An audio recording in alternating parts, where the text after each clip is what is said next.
तुम next shift में आना। Sir please come. हम दोनों next. Success should not go to your head, but to your heart. Denver, the scent of my success.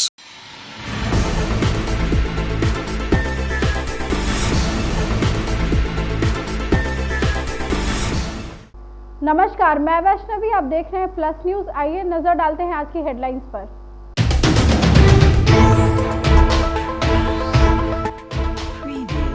Rajad ने लोकसभा चुनाव के लिए अपना घोषणा पत्र जारी किया।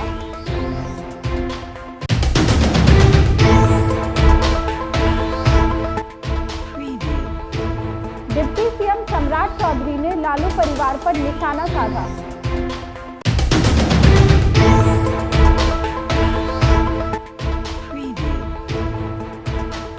चिराग पासवान ने तेजस्वी यादव पर हमला बोला।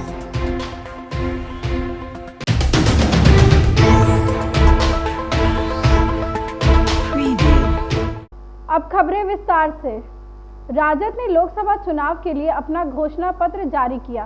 पूर्व डिप्टी सीएम तेजस्वी यादव ने राजद ऑफिस में प्रेस कॉन्फ्रेंस में इसका ऐलान करते हुए घोषणा पत्र को परिवर्तन पत्र का नाम दिया है। तेजस्वी यादव ने कहा कि अगर हमारी सरकार आएगी तो 15 अगस्त से पूरे देश में नौकरी देना शुरू करेंगे, 200 यूनिट बिजली फ्री देंगे। उन्होंने पूरे देश में 1 करोड़ नौकरी देने का दावा भी किया। वहीं अग्निवीर योजना बंद करने का भी वादा किया है। राजद ने अपने घोषणा पत्र में 24 में राजद के 24 जन वचन दिए हैं। इसमें नौकरी, रोजगार, महंगाई, उद्योग, किसान, पढ़ाई और स्वास्थ्य को केंद्रित किया गया है। जनता अगर हमको ताकत देती है, अगर हमारी इंडिया अलायंस की सरकार बने तो देश भर में 1 करोड़ नौजवानों को नौकरी, सरकारी नौकरी हम लोग देने का काम करेंगे। 1 करोड़ नौकरी पूरे देश में।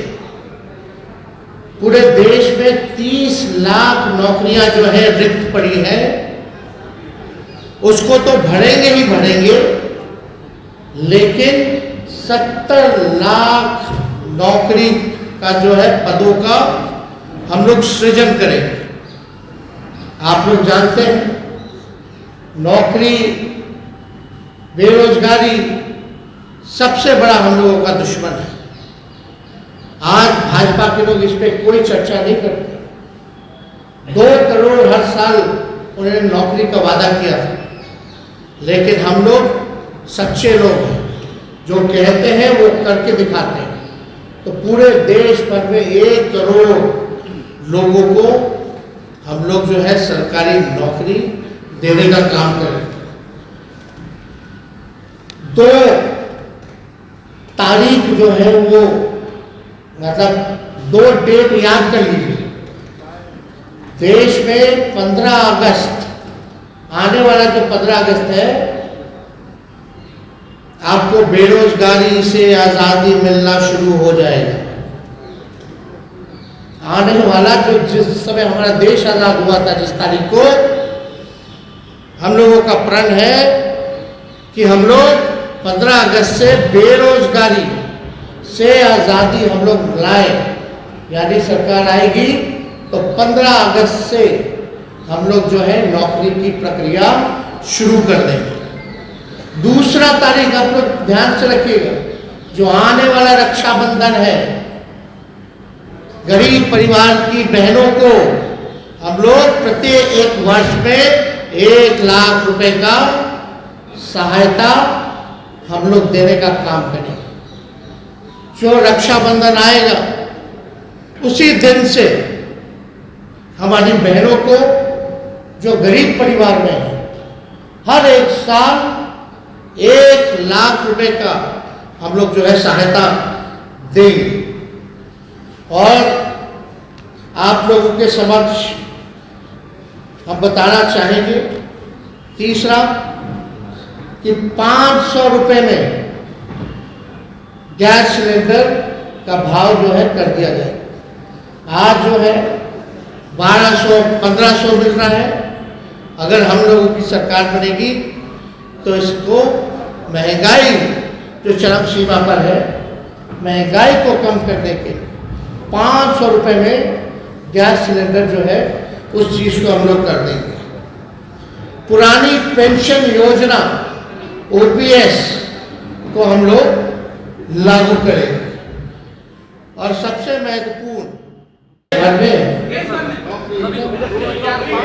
भाई देश का चुनाव है तो देश भर में हम लोग बिजली दर जो है करें, मतलब कई जगह अलग अलग है, लेकिन स्पेसिफिकली जो है कई जगह हो सकता है कि रेट अलग अलग हिसाब से, क्योंकि एक बिजली का दर पूरे देश में लागू नहीं है, लेकिन बिहार में स्पेसिफिक 200 प्रति यूनिट हम लोग जो है बिजली दर जो है हम लोग कर रहे हैं। राजद के घोषणा पत्र पर उप मुख्यमंत्री सम्राट चौधरी ने निशाना साधा है। उन्होंने कहा कि लालू यादव का पूरा परिवार सिर्फ भ्रष्टाचार कर सकता है। लालू यादव ने रोड मैप तैयार किया है कि कैसे 1 करोड़ नौकरी के नाम पर लोगों की जमीन हड़प ली जाए। वहीं नीतीश सरकार में मंत्री विजय चौधरी ने तंज कसते हुए कहा कि तेजस्वी को 20 करोड़ बोलना चाहिए था।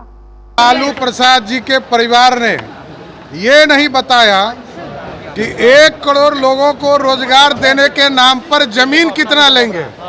जमीन लेने की तैयारी है। लालू प्रसाद जी का पूरा परिवार सिर्फ और सिर्फ भ्रष्टाचार कर सकता है, और भ्रष्टाचार के लिए एक पूरी तरह रोड मैप बनाया है कि 1 करोड़ नौजवानों को सपना दिखाकर उनके जमीनों को कैसे लिखवाना है। लोजपा रामविलास के राष्ट्रीय अध्यक्ष चिराग पासवान ने तेजस्वी यादव पर निशाना साधा है। तेजस्वी यादव के नौकरी के दावे पर चिराग पासवान ने कहा कि अगर बिहार की सत्ता में लंबे समय तक तेजस्वी के परिवार के लोग ही रहे, उस दौर में कैसे नौकरी मिली ये किसी को बताने की जरूरत नहीं है। चुनावी समय में बातें बड़ी बड़ी की जाती हैं, लेकिन सत्ता में आने के बाद बहाने बनाए जाते हैं।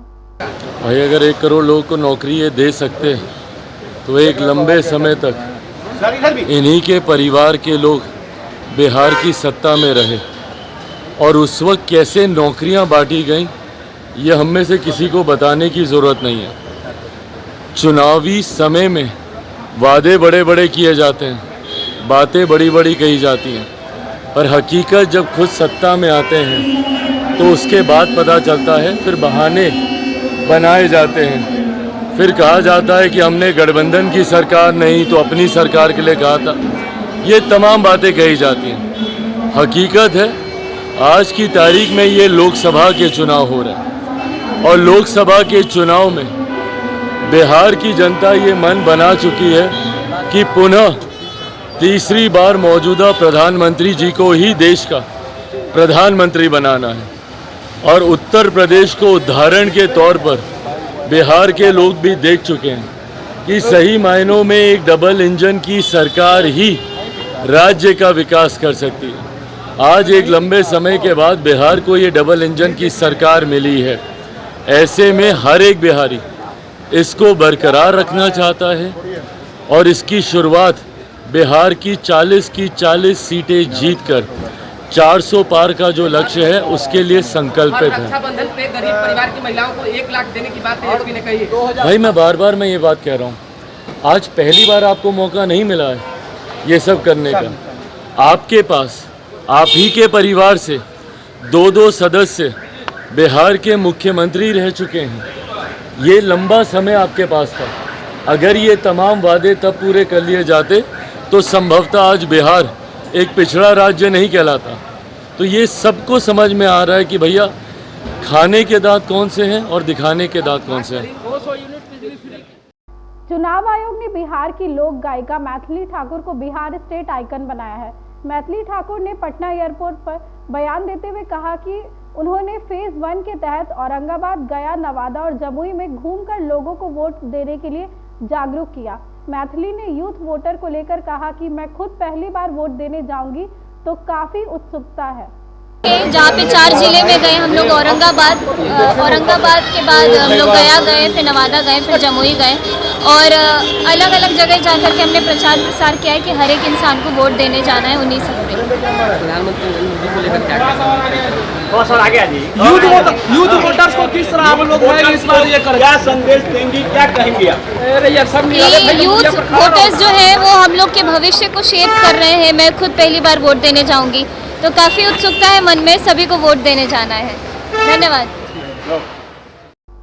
रोहतास का कराकट संसदीय सीट पर इस बार का चुनाव बेहद दिलचस्प होता दिख रहा है। भोजपुरी सिनेमा के चर्चित अभिनेता पवन सिंह के यहां से चुनाव लड़ने के ऐलान के बाद यह हॉट सीट बन गई है, जबकि राष्ट्रीय लोक मोर्चा की ओर से पार्टी के प्रमुख और पूर्व केंद्रीय मंत्री उपेंद्र कुशवाहा चुनावी मैदान में है।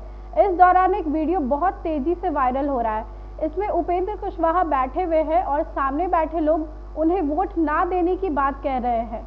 इस बात के लिए कि आज तक 18 वर्षों से ये सांसद महोदय रहे, ऐसे पिछड़ा या कोयरी के गांव में कभी आना उचित नहीं समझे। इसे गुजरते हुए भी कभी रुकने के प्रयास नहीं किए, लेकिन आपको बुलाया गया तो चलिए हम लोग धन्य हो गए आपका दर्शन करके महाप्रभु जी, लेकिन वोट नहीं मिलेगा हम लोग की तरफ से सर।